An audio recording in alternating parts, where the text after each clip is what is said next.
syafaati. Barang siapa yang berziarah ke makamku, kata Rasul, wajib dia dapat syafaat. Dengan adanya kita berziarah, biasanya kita kalau ziarah kan mengucapkan apa? Salam. Ziarah kita ke makam Rasulullah, ucapkan salam. Assalamualaikum ya Rasulullah, Assalamualaikum ya Habibullah. Di sebelahnya ada sahabat Abu Bakar. Assalamualaikum ya Abu Bakar As-Siddiq. Sebelahnya ada Umar. Assalamualaikum ya Umar ibn Al-Khattab. Kalau kita berziarah ke kuburan yang ada di sekitar kita, apa bunyinya? Itu aja yang tahu. Padahal ada yang panjang, apa yang pendek itu dibaca.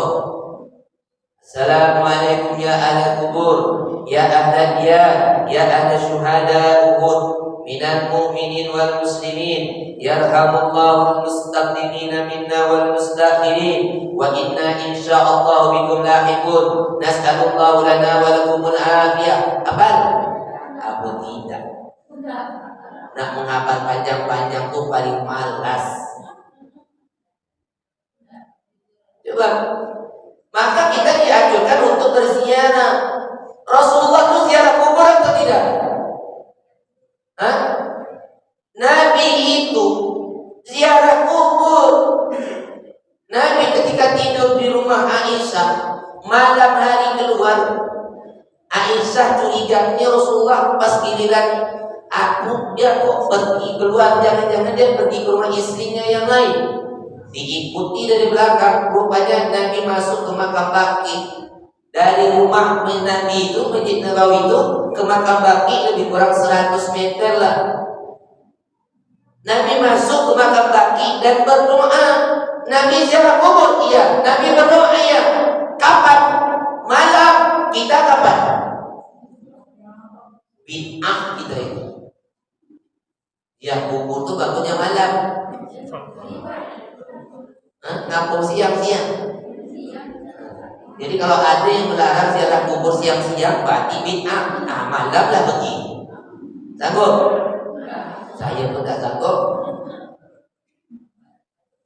Makanya kita dianjurkan untuk berziarah.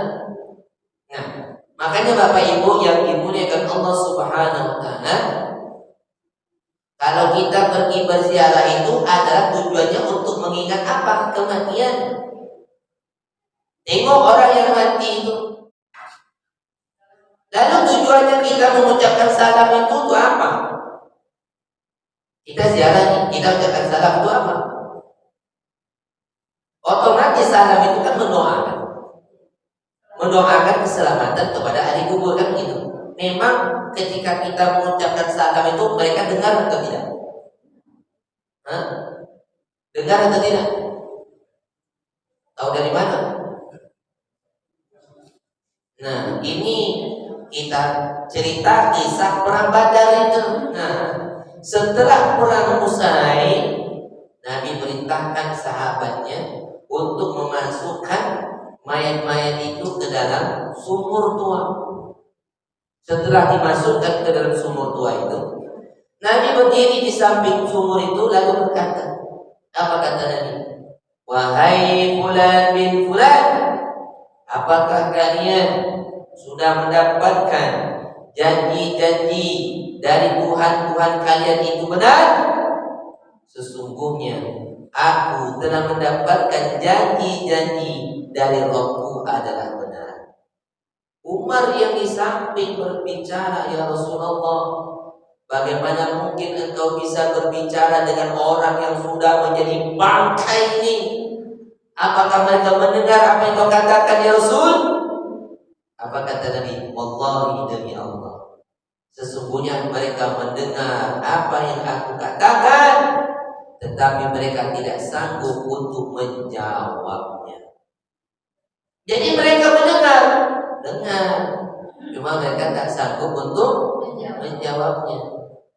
Lalu timbul lagi pertanyaan, memang kalau kita pergi berziarah ke kuburan itu, orang penghuni kubur itu tahu nggak kita datang berziarah ke kuburannya? Tahu nggak? Pernah dapat kabar? Makasih telah datang gitu. Nah, ada dua sahabat. Yang satu masih hidup, yang satu meninggal dunia. Yang meninggal dunia ini namanya Hasim Al-Jahdi. Hasim meninggal dunia setelah 1 minggu meninggal. Sahabatnya ini bermimpi bertemu dengan Hasim. Bisa tak kita bertemu dengan orang yang sudah meninggal dunia dalam mimpi? Mungkin yang kita temui itu orang tua kita, mungkin keluarga kita, ya kan? Bisa tak kita berjumpa Nabi dalam mimpi? Hah? Bisa saja kalau Allah berkehendak. Rasulullah berpesan, "Man arani fil manami faqad arani." Barang siapa yang melihatku ketika tidurnya, maka sungguh dia telah melihat aku. Fa inna syaitana yatamassalu bi. Sesungguhnya setan itu tak bisa menyerupai aku. Jangankan bertemu Nabi dalam mimpi, bertemu orang tua kita saja yang sudah meninggal dunia, bahagia atau tidak? Oh, bahagia betul. Apalagi bertemu Rasulullah. Tapi macam mana lah nak jumpa Rasulullah tu Ustaz? Oh, banyak amalannya. Nabi itu banyak ibadahnya, sedikit tidurnya. Kalau awak, kita ni sebenarnya tidur tu sedikit juga, tapi di mana tempat duduk sikit-sikit tidur. Sedang mendengar ceramah pun bisa tidur, tapi tak di sini dah. Sahabat ini dalam mimpinya dia bertanya kepada Hasim. Apa katanya? Bukankah kau sudah meninggal dunia, Hasim? Ya, saya sudah meninggal dunia. Di mana kamu sekarang? Nah, ini pertanyaannya. Karena orang yang mati itu keadaannya cuma dua saja. Kalau tidak, pertama berada di taman surga, yang satu lagi berada di liang api neraka. Yang kita selalu doa, Allahumma ja'al qabraha rawdatan min riyadin, la taj'al qabraha hufratan min huffarin. Jangan kau jadikan kuburnya tiang dari api neraka. Keadaannya duanya. Sahabat ini penasaran, kamu di mana sih? Kata Hasim, alhamdulillah, aku sekarang berada di taman surga. Masya Allah. Yang berada di taman surga itu ruh atau jasad? Ruh atau jasad? Apa kata Hasim? Jasad itu kembali ke asal. Minha khalaqnakum, dari tanah ini engkau diciptakan. Wa fiha nu'idukum, dan kepadanya engkau dikembalikan. Wa minha nukhrijukum taratan ukhra, dan dari tanah ini engkau akan dibangkitkan. Makanya yang berada di taman surga itu adalah ruh. Lalu sahabat tanya, Hasim, memangnya kalian itu tahu nggak orang-orang yang datang berziarah ke kuburan kalian itu, mereka tahu nggak? Penghuni kubur itu tahu nggak? Iya, kami mengetahuinya. Orang yang datang berziarah kami tahu. Setiap hari Jumat. Kenapa dengan hari Jumat, Hasim? Karena hari Jumat itu adalah Sayyidul Ayyam. Makanya kalau kita berziarah bagusnya hari Jumat. Batasnya sampai kapan? Sampai hari Sabtu pagi sebelum matahari terbit. Jadi kalau ingin penghuni kubur itu tahu keluarganya datang berziarah hari Jumat atau sampai Sabtu pagi sebelum matahari terbit. Kalau perlu nginap di situ, buat tenda.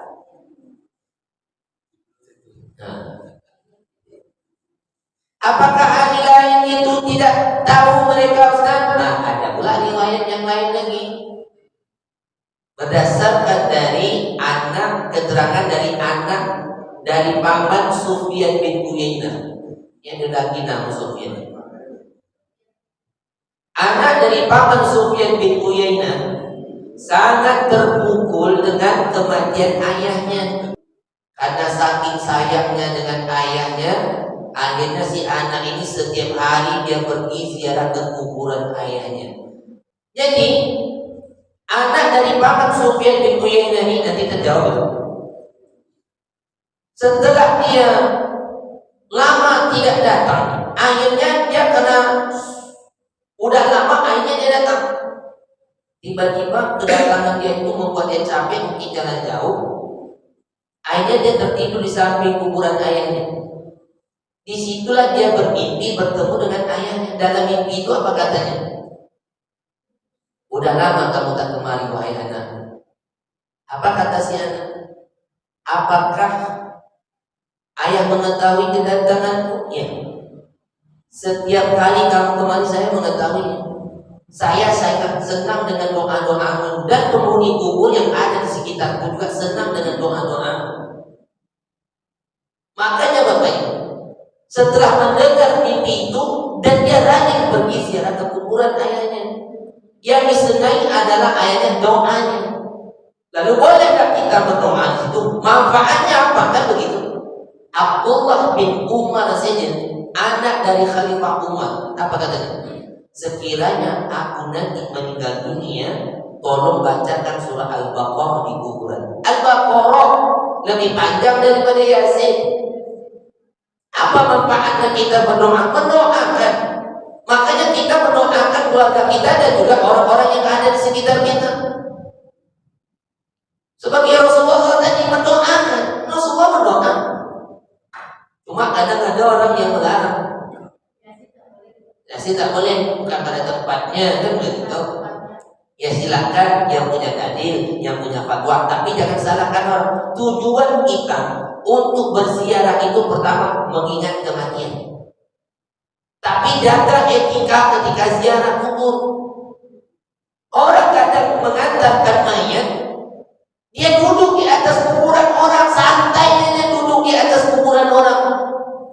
Rasulullah katakan lebih baik kau duduk di atas bara api, lebih baik daripada duduk di atas kuburan. Ini kadang orang tak ngerti. Coba, kadang merokok pula di situ, jaga etika. Cuma kadang ibu-ibu kadang itu memang dilarang. Banyak di tanah suci pun dilarang ibu-ibu ziarah kubur. Kenapa dilarang? Pertama, kadang-kadang ibunya suka meratap-ratap, tak boleh. Memuji-muji tak boleh.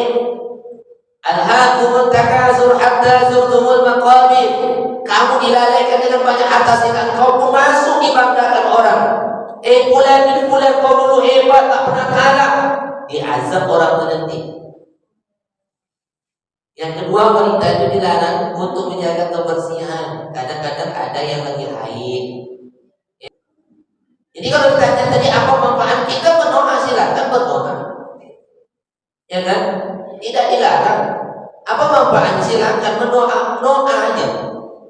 Kalau memang kita tidak bisa membacakan Yasin di situ, ya doa saja. Jadi kalau menganggap bulan Ramadan itu menjelang Ramadan bagus ziarah kubur, perlu diluruskan. Ziarah kubur itu kapan kita ada waktu datang, mesti. Hah?